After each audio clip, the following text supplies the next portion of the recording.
goddamn, I need IPA.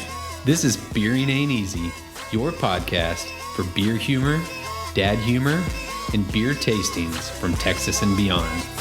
So crack one if you got one and turn it up.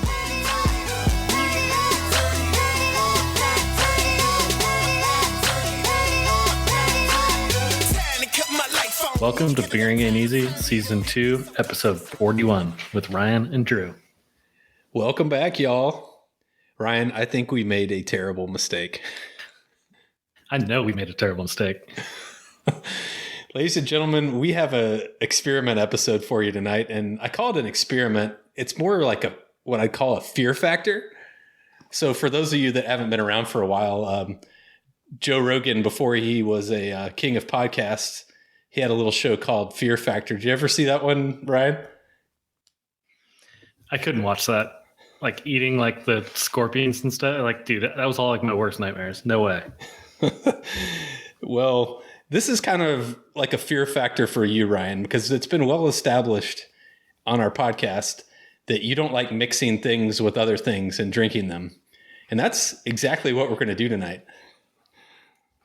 Yeah, this podcast has really exposed to myself how like kind of picky I am about like the weirdest, most random things. It makes me self-conscious now. Every time my inclination is to say no to something, I have to rethink it. Be like, no, don't stop being that dude. Like, try it. So you know what? I'm all in for tonight. Let's go. I'm excited. Yes.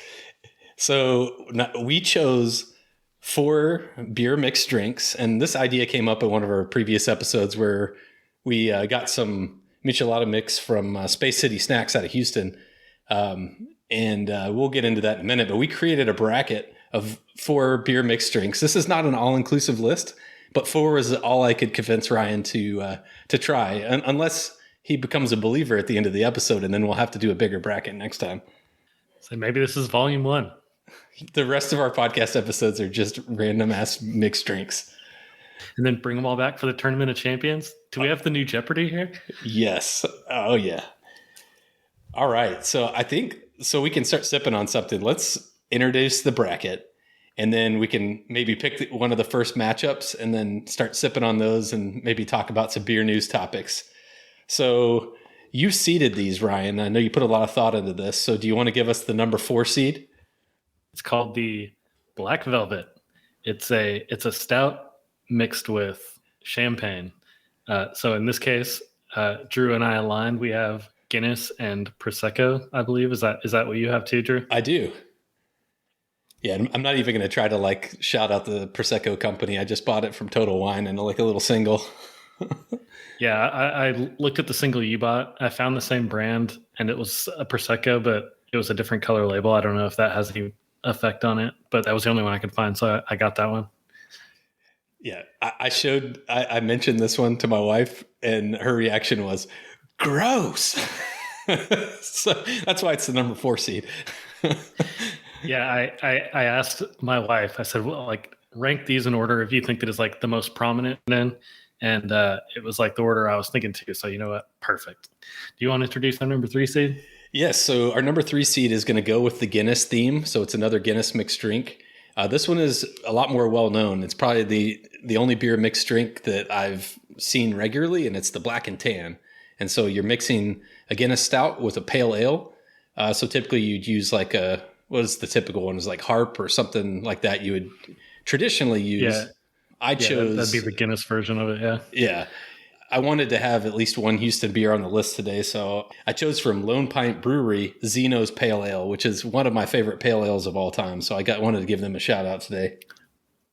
Yeah, right there with you. As soon as you told me that's what you got, I was like, yeah, you don't have to twist my arm. So that's what I got as well. It's okay having that 6-pack sit around in the beer fridge too. It won't last long. Yeah, for sure. Hit us up with number 2 seed.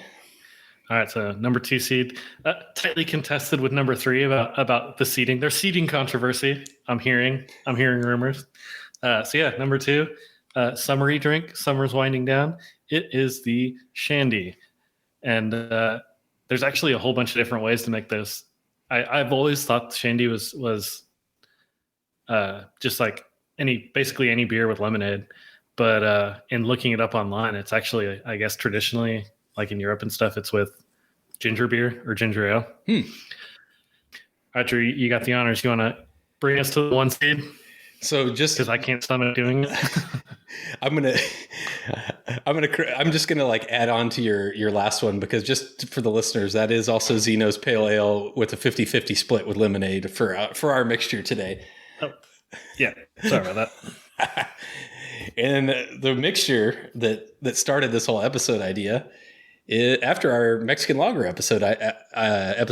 So if you want to go back and listen to that one, but we've got Michelada mix, and it is a thick boy. We'll talk about that in a little bit, but we got the beer that I'm drinking. We'll get to Ryan's beer in a minute.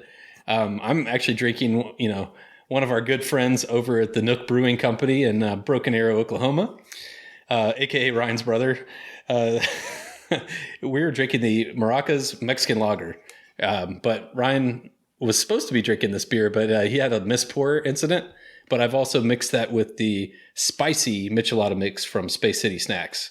Yeah, I'm really disappointed we didn't have the Nook Mexican lager for the Mexican lager episode. We got it like 2 weeks after we recorded. I was Drew and I were pouring our beers. I finished pouring and mixing, and I looked down and I have an unopened can of Mexican lager sitting there. Realized I had gone a little overboard with the Zeno's Pale Ale, so I guess I'm doing a Michelada with Zeno's Pale Ale. And yeah, Drew got the regular size Michelada mix. I just got the single serve one because I was like, no, I don't want to buy the whole thing. Like, no way. So yeah, there was no takebacks, Drew. Like you said, we seeded it, but the tournament will tell us which one is the best one. But I guess we'll start with number 1 and number 4. So it's our Michelada mix versus. Let's start with 2 and 3. Let's save my first taste of a Michelada as like the grand finale of our first taste. Okay. So we'll start with 2 and 3. So that's the Shandy versus the Black and Tan. So Ryan and I are going to start sipping both of those. I want to get into a little bit of beer news, but I got to have a little something to sip on when we talk about that. We both went for the Shandy first. That tells you something. Do you ever drink like Leinenkugel Summer Shandy, or I had another one the other day, Goose Island Lemonade Shandy? Do you ever drink any of those? I haven't had the Goose Island, but I've had the line. I don't even say that word, Leinenkugels. I've had that one before. I feel like that's not bad when you drink it like super, super cold in a fridge. It's pretty refreshing.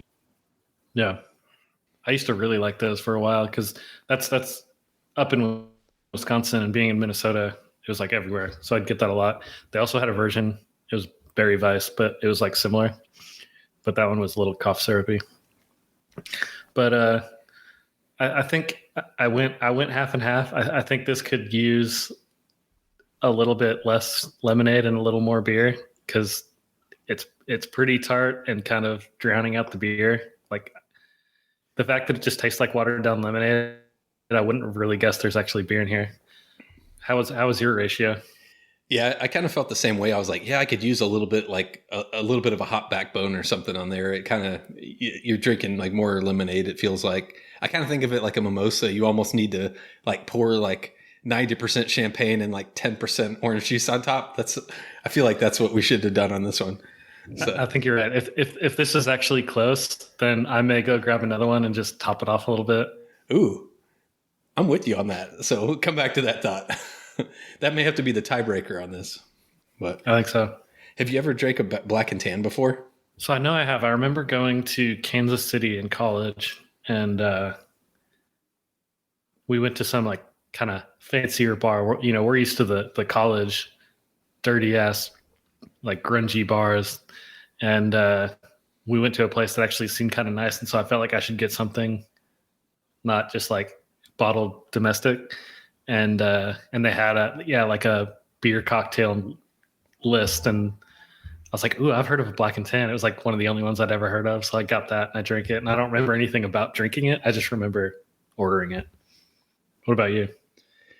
I may have had one, but with you, I don't remember anything about it. It was kind of interesting when I was looking on the internet, like the best Black and Tans. They had the traditional one that you would get, overseas. But then they also had some variants for like what you could find in the US. And one of them that caught my attention that I almost bought in the store was buying like the left-hand milk stout and combining it with the Sierra Nevada Pale Ale. I was like, that sounds interesting. Like something super hoppy with that. Like I almost went that route. I want to try that really bad, honestly. Yeah, I should have just... Regardless of the outcome of this tournament, I think I'm going to do that very soon. What are your thoughts on this black and tan? It's not like bad. It's just like the jury's out on it. I'm trying to figure out if I like the mix of the pale ale with the Guinness or not. Because it's like you're almost cut out.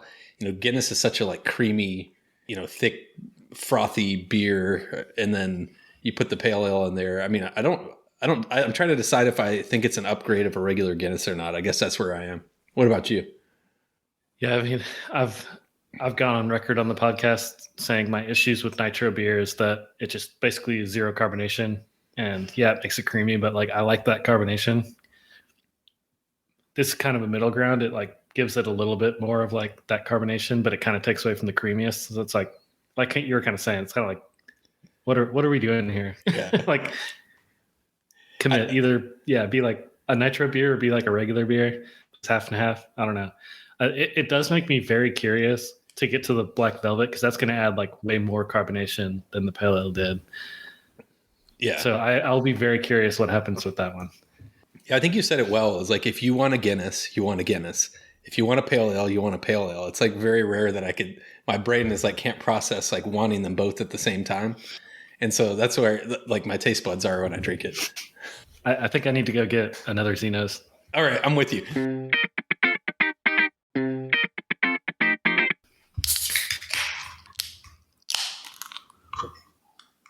All right, so I shot for about a 2-to-1 ratio beer to lemonade. I'm right there with you. Dude, that's the spot. Yeah, that's the right ratio right there. I mean, that makes my decision. I don't know about you. Yeah, that made it pretty easy for me too. So, dang. Guinness has been. I'm pleasantly surprised. I can't believe that made such a big difference. Yeah, it makes sense, right? Like we love the beer. You just add more of the beer to it, it's going to taste better. Shut up, Drew. Before we get to round number 2, I'll share a little bit of beer news here, which is our favorite segment. Apparently, the last 3 episodes, so we're going to keep it going. Yeah. So we need to get like a sound clip for this. Yeah, beer news. All right, so we're always talking about brewery closures and stuff like that, which is so negative. And so today I have a new brewery opening that I'm excited about. So Craft Culture X has finally opened up. They did a soft opening. I don't know if they're going to do a grand opening, but they've been open the last couple of weekends. So for the listeners that are not familiar with this, it's 2 breweries in one company. So there's Ovinnik Brewing and there's For the Culture Brewing. Yeah, it's just inside the loop, like just south of 18th. Yeah, so I haven't checked it out yet, but I'm going to be there soon. So that's some good news. I also wanted to continue some beer news from one of our past episodes where we talked about Anchor Brewing, right? So I sent you a link a couple weeks ago where, we said there was the drama where the workers wanted to keep the brewery going, but then Battle Sapporo wasn't going to allow them to do it. And there was a union fight and all this stuff. And then apparently someone just started a GoFundMe. It's like, hey, let's get the brewery back to the workers. And so on the first weekend, they had raised 50% of their goal of $50,000. And I checked it tonight just to see where they were on their GoFundMe. They're sitting at $99,658. So are you going to put in on that, Ryan? Keep the beer alive, man. Anchor is such an iconic beer brand, but when was the last time you had an Anchor beer? I don't remember the last time I ever had an Anchor beer. So that's one of those things that kind of sucks, but it's like, I didn't do my part at the time. Like, why would I do it now? Yeah, I would be hesitant. That sounds really harsh, but I would hesitate to put into the GoFundMe just because I don't know where that money is going to go. I have a feeling that it's going to take a lot more than $100,000 to keep that brewery alive. But I don't know. Maybe I'm right. Yeah. So yeah, that's probably not nearly enough. Yeah, it's like a down payment on whatever debt they have, probably. Yeah. But thought that was interesting. That's cool. I hope it works. I hope Anchor sticks around. Yeah, in some form. I think it's just more for tradition than anything. You know, like the U.S. doesn't have a lot of things that stay around for a long period of time. Like Europe has so many things. Like, oh, we've been making this beer since 1300s, and then like the U.S. like the oldest brewery, it's like, nah, we're not going to support that. We sold it out to we sold it to a Japanese company, and we're just going to let it die. America. It's the American way. The last bit of beer news I have, Ryan, did you know that in August we passed the milestone of 3 years of the Beer Ain't Easy podcast? And not only that, but this exact week that we're recording on marks the 2-year anniversary of you joining as a host. So it may not feel like 2 years, but it's been 2 years, buddy. So congratulations on your 2-year work anniversary. Sorry, there's no cake and ice cream for you. I'll say I need like a plaque or something. Yeah. Man, yeah, no, it doesn't feel like it's been that long. That's cool though. It's been fun. And that concludes beer news.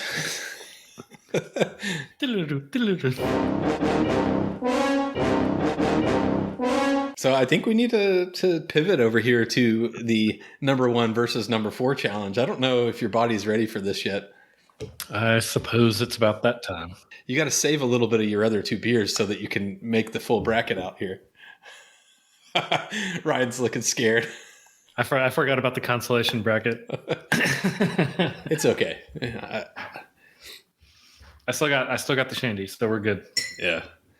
So I had to drink. This is actually my first time drinking the Nook beer, so I had to take some sips out of the can without the mixture, just so I could get a baseline of what the beer tastes like. So it's a nice Mexican lager. So I'm looking forward to see if it's upgraded by this this great mixture in front of us. Just describe to the listeners what you're looking at in front of you. It just, the easiest thing to say is it looks like a Bloody Mary. There's like the chunks of tomato and stuff that are kind of sticking to the sides up above. It's like frothy on top, and the froth is like very solid. So if you like swish it around, it's just like one solid chunk of foam. I didn't dress mine out like yours. You're gonna have to describe what you did over there. So I dressed it up the proper way here. So not only did I have my Space City Snacks mixture, but I also took a lime and kind of rubbed it around the rim of the glass. And then I dipped the rim of the glass in some of the tahini salt. And then I've got the lime garnish on top, which I know you're very opposed to adding lime to the drink. So I knew that was going to be 1 step or 2 steps too far for you. But can you confirm to the listeners, is this your first time drinking this beverage? Yes. Without it, I don't even have to think about it. Yes, I've never done this before. I've never had a Bloody Mary. I've never had a Michelada. Yes, this is why this is great. We're gonna get the live reaction for Ryan tasting this. I think you have to drink it first. I mean, there's no question here, but got to get it out of the way. Like, we need to get the first reaction of it. This is new me. I'm so excited about this. I can't wait to have a new drink in my arsenal. All right, I'm ready. Bottoms up. Let's go.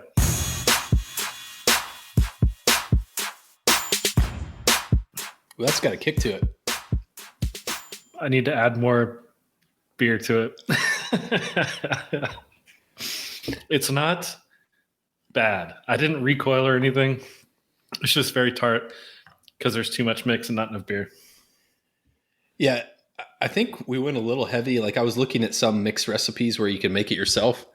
And I think the ratio was like, it seemed like from the mix, it was closer to like maybe 1/4 mix to 3/4 beer, but I couldn't find a quick and dirty answer. So we probably went a little heavy on the mix on this one. I think so.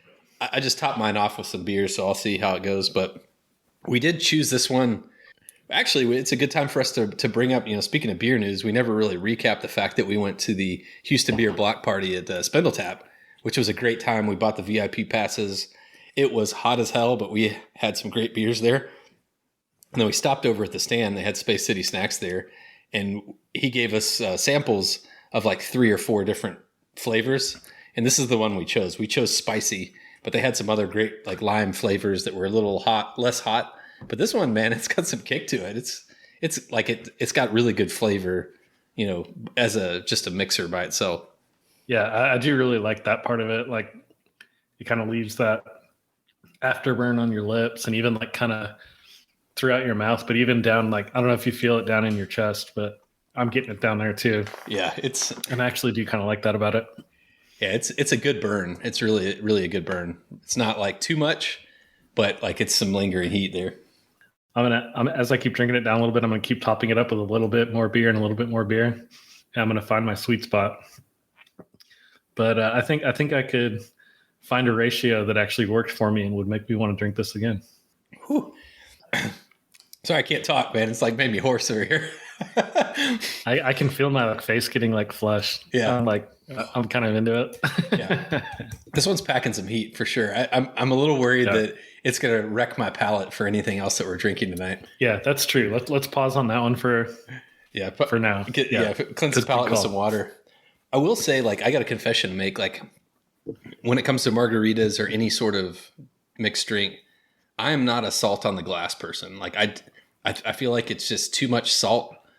And so, like, I feel like with adding that to the rim, the tahini on this, like, that's all I was tasting. And so once I've removed that salt and I'm drinking straight from it, I like it a lot more. I can taste the lime that's mixed into that mix as well. So I definitely would probably go no salt on the rim. Yeah, I think if I could customize this mixture, I would back off a little bit on the lime. And that'd probably make it perfect for me because I do like lime in moderation. Oh, I'm all about the lime. I'm all about the lime on this one because, like, otherwise the spice is kicking my butt, man. Yeah, I like the spice. I look at something like this as a drink, and I'm never going to gravitate towards it because it looks intimidating to me. But it's tasty. Yeah, for sure. I can't say that I'll ever like go out of my way to get it, but I'm glad we're having it tonight. I love this positive. This is new Ryan. New me. I'm ready to try this. I cleansed my palate with some of this extra pale ale that I've been watering my mixtures down with. Oh yeah, I forgot you had a pale ale mixture, and I had the Mexican lager. So yeah. So I'm ready to move on to this black velvet. Let's see how it stacks up. Yeah. I have literally no idea what to expect with this black velvet. Yeah, champagne and Guinness. Yeah. I actually smell the champagne. So did you do a 50-50 mix? Yes, I did a 50-50 mix. What did you do? I did 50-50, and I think it needs more Guinness. I think it needs more Guinness too. Are you a champagne guy? I'm not like a huge champagne guy. I'm not. It's too sweet. And yeah, this is the first one I've had so far that I actually made a face about. I was like, nope. Yeah, nope. Yeah, I'm with you on it. I just added a little more Guinness. I'm going to see if I can redeem it a little bit. Yeah, I need to go grab my Guinness and top off. I don't want to ruin your experience before you taste the topped off Guinness, but I went closer to a 2-to-1 ratio on this, and it just tastes like sour Guinness to me. Sour bubbly Guinness. The beer has gone bad. Yeah. That's not saving it. Yeah. Man, where did all my positivity go? I feel drained to this roller coaster of emotions. Yeah, I don't even know that you need it. Like, you drink your consolation drink, but I don't think it really matters because I think we already know what number 4 is going to be on this battle. Sorry, Black Velvet. It's not Guinness's fault on this one either. It's the champagne for sure. It totally is. Man, I'm like so disappointed. I was that's the one I said I was like really interested to see what was going to happen with it. After this revelation with Micheladas. I still got a little heat on my lips, man. Cool it off with a little Shandy. Because that's our championship matchup. Oh, yes. That's a good segue. Great segue, man. But before we like completely close the book on these Guinness drinks, so I was complaining to you that I was looking at all these pictures online and they had like a nice stratification. You have like the light pale lager on the bottom and you have the Guinness on the top. Same thing with the champagne. But I just poured mine with no like extra tricks and it just looked like a murky Guinness, like just a diluted Guinness. So tell me, like, what did I do wrong there? Like, how are you really supposed to pour these drinks with different specific gravities? Yeah, so you get like I think the bigger spoon, the better. But you get a spoon and you flip it upside down, so it's kind of like a dome, and you put it right over the top of the beer, and then you slowly pour the other beer on top of that and let it run off that spoon onto the other beer, and that helps to not break the surface tension of the beer that you're pouring on top of. Okay, I learned something new today. I mean, it's not like I'm really going to be making these drinks, especially not number 4, but I'm glad to know that my Instagram photos could have really used your help. So I apologize to the listeners when you see our post. It just looked like a murky piece of crap, and it's because I didn't use the spoon. Yeah, we didn't do any of that with beer back in the day, but in college we went through a phase we were doing like the layered shots of different color, like blue curacao and stuff. And that's how you do it. You just get a regular spoon in the shot glass and do it.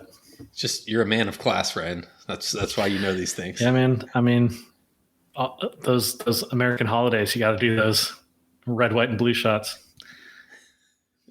Well, okay, so I guess we pretty much summed up the consolation bracket. Yeah, we got the black velvet, just the only one of these that I'm not going to finish, and then the black and tan.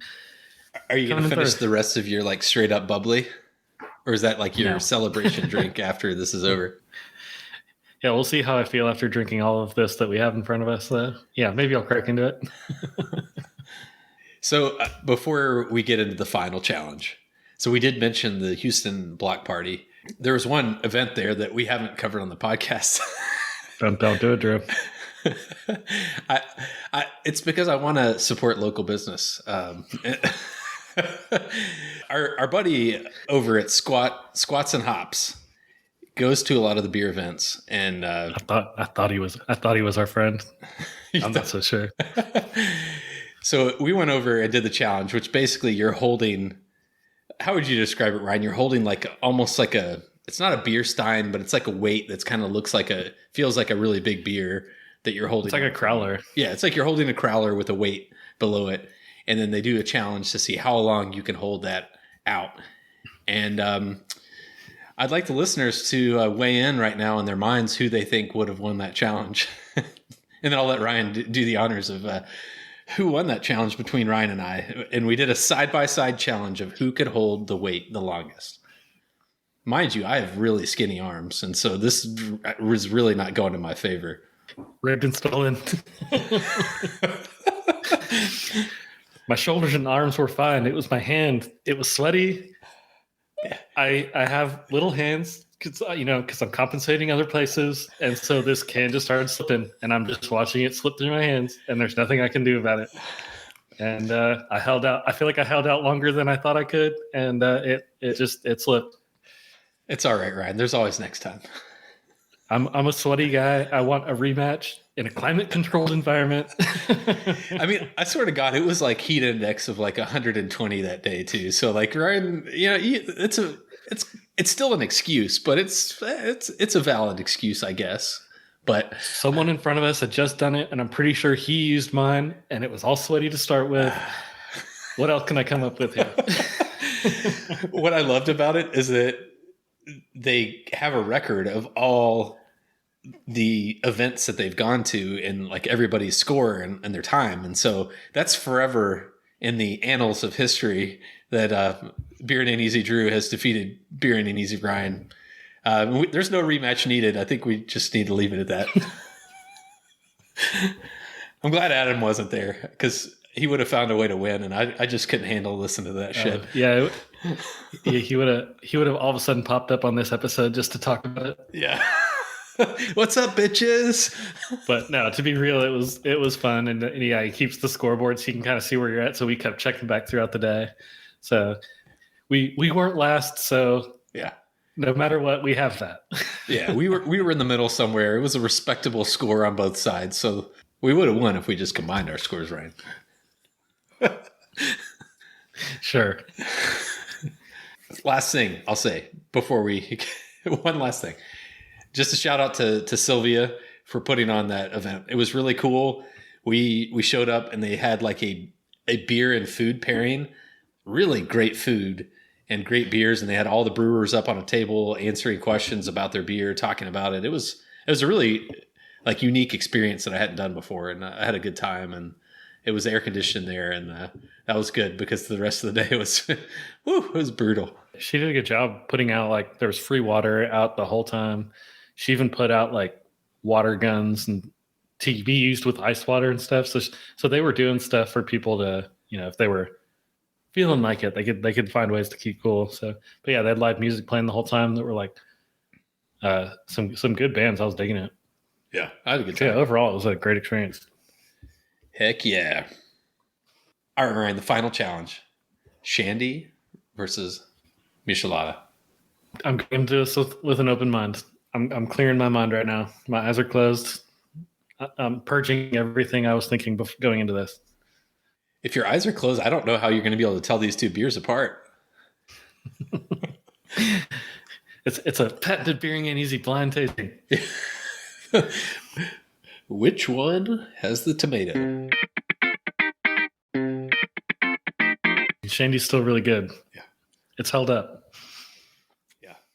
Man, I've topped off some more beer on top of my Michelada. It is still like so much heat. Oof, it's tough here. I really like it, but I'm looking at that pint and I'm like, how far down this pint am I going to be able to go before I have to like tap out? I guess we should have established some criteria going into this. Because yeah, as far as like pure, how interesting is this to drink alone? Like the Michelada runs away with it. Oh yeah, no question. But like, yeah, which one would I actually like want to drink a full pint of? It's going to be the Shandy for me. Yeah. But I'm on the fence right now because I'm not minding Michelada, and I like I said, I like the heat. I'm like, do I keep adding more beer to it and watering it down just a little bit so it's not quite as punchy in the face? But then I'm like, even if it's a little bit, diluted, do I actually want to drink this whole thing, or do I just want to save the beer and drink it by itself? I'm conflicted here. Yeah, that's probably like the final question we have to answer is that would you prefer to drink one of these over just the beer that you put into the mixture? That's the $1 million question here. But first we have to answer the winner of this challenge. I'm consulting with my team. While you're thinking about that, Ryan. This sounds like it's turning into a bit. Just how long can we drag this out? One more thing before we go. No. Have you seen the news that they uncovered an alien corpse in Mexico? Talk about conspiracy theories. This is a full X-Files moment. Have you seen the pictures, and what are your thoughts on the validity of this claim? I saw the picture. You'll be disappointed in me. I didn't like immediately go on a dive into it, but my first reaction was like looking at it was like, this looks like an alien that would be in like a 1950s sci-fi movie. I was like, I don't buy this at all because it just looks too human-like. Yeah, it was too much like what people expect an alien to look like. I mean, if we really found an alien, it's going to look so fucked up we didn't even realize like what it was supposed to look like. Yeah. Yeah, it had the normal like walks on 2 feet, 2 eyes, just like, super skinny and really tiny, but like an oversized head. It's like the caricature of an alien. The memes on this picture are like, you know me, I love memes. And so like the memes have been great on it. So there was one like beer related meme that I saw. It was probably from Hayes Boys. I mean, who else would it be? But they're like, this is what I look like after I go to a beer festival and not drink water. And I was like, yes, this is like truth, man. The meme I saw was one where they like cut a slice out of him and said, this is actually cake. Have you seen the show Is This Cake? Yeah, that's why I thought it was funny. Yeah. So I'd never seen it before, but like my 7-year-old and my 11-year-old are like obsessed with that show. They were like watching it with my wife, like episode after episode. And they're like, is it cake? Oh my God. It was like blow your mind. Like they're cutting into something and it's not. I was like, how is this even a thing? But then I got sucked in and I was watching it. It was pretty good. Yeah. You're like watching it. Yeah. Why does anyone like this? It's like five episodes later. Yeah. Like seriously, why does anybody like this? It's just cake. So what is this hypothesis that you've been talking about? So this isn't a new conspiracy theory, but it was a new conspiracy theory to me. So the theory is that this Roman emperor wanted it to be like the year 1000 so that it could be I don't know, that held some kind of significance, and he wanted to be the emperor when it was the year 1000. And so he set up this elaborate plot to trick everyone into what year it was, and basically made up like 300 years of the Dark Ages so that he could move the date forward some X amount of time so that he could make it the year 1000. So we're actually in the year 1723, not the year 2023. Dude, that's some heavy shit right there. Yeah, I was like, I heard that. I was like, dude, I gotta read more about this. Honestly, like where my brain went to first is I was going to ask you, how many times a day do you think about the Roman Empire? This ties in quickly. Yeah. All right. Obviously, you've been thinking about it a lot. Yes, I have been thinking about it more than the average person, I would say. Yeah, no, this conspiracy theory is pretty easily debunked, but it was still fun to read about. I just love that the Roman Empire is still relevant to this day. So the memes have spoken. Have you reached a verdict, Drew? Yes, I have. Do you have any closing wisdom or thoughts? I hate to align with you on things because we have similar tastes and it happens a lot. But I think if I was drinking a shot of both of these, I'm going to choose a Michelada, no question. If I'm drinking a pint, and especially if I'm drinking more than one pint, I'm going to go with the Shandy. But I got a curveball for you, Ryan. I want to go bold on this. The Shandy it's refreshing, it's good, but there's nothing like spectacular about it. So I'm swinging back, and I'm going to choose my number one as the one that's got the most flavor. So I'm going with Space City Snax paired with a Mexican lager here. Wow. I don't know what we're going to do here, Drew. I keep thinking I'm going to be done with the Michelada, and then as we sit here, I just grab it and I just get a little sip, just to get a little more on my lips to keep that tingle going. It's drawn me over. Am I going to do this? Damn, we did end up in the same spot. My head says Shandy, but my heart says be adventurous. This is the new you. And if I pick Shandy, it just ends up in a tie, and we didn't come up with the tiebreaker. So you know what? Michelada For the win. The winner. Let's go. Go bold or go home. That's what I say. And it is bold. So the follow-up question is, would you rather drink lovely Zeno's pale ale by itself? If you had to choose one drink, which would you pick? Man, you're thinking about this for a while. I'm impressed. I'm trying to be thoughtful here. This is my job. I'm still a basic craft beer boy bitch, so I would still just stick with the regular Zenos. But if it was like an 8 ounce of any of these, I could talk myself into the Michelada.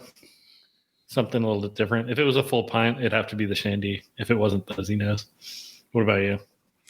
Yeah, I'm going to go for the straight beer, like 9 times out of 10. So the only thing I was thinking, though, is I always feel a little bit, I mean, it's okay. There's certain occasions that you want to drink a beer before noon, but this has got Bloody Mary vibes. I could, like, this is brunch material right here. So I think that gives it a little bit of an advantage there. But probably if it's an evening after work, I'm going to grab a beer. But I enjoy it quite a bit, and I enjoy it more than I thought I would have. So I think we both can fall into that category. For sure.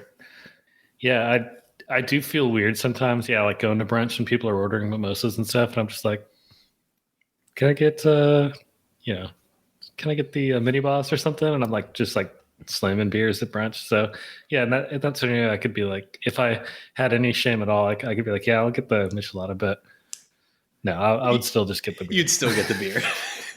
Let's be honest. You dropped that shame a long time ago. Yeah, that left my soul a long time ago. I'm trying over here, all right?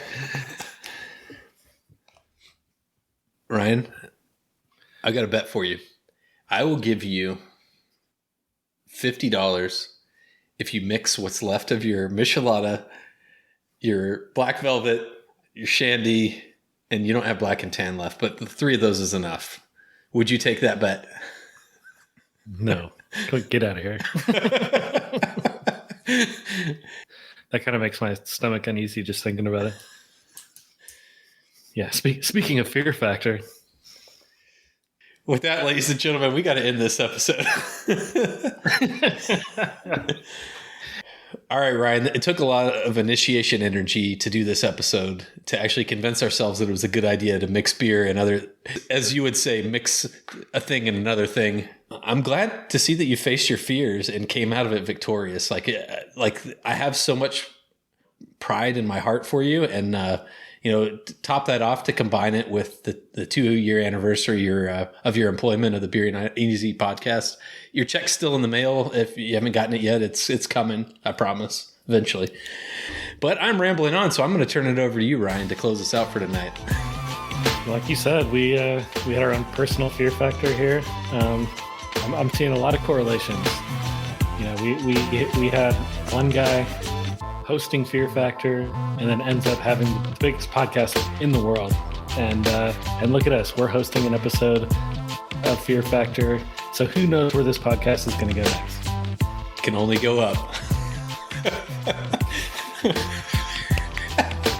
Pretty much a lot of that. This has been a Beering Ain't Easy production out of Houston, Texas. Follow us on Instagram or Facebook or at our website at crossthestreamsmedia.com, where you can find our podcast and all the other great sister podcasts on our network.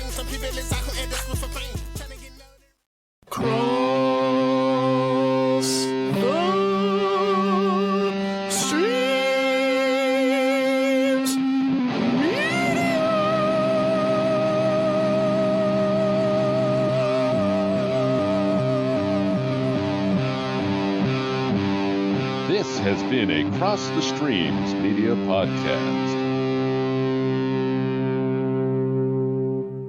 Let's be honest. Joe Rogan feeding people live scorpions is definitely not as heinous as his crimes now.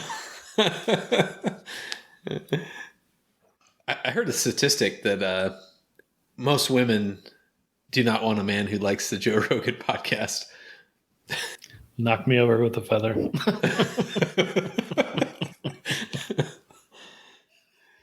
But you know what? Every day he is just laughing his way to the bank, man. He is laughing his way to the fucking bank.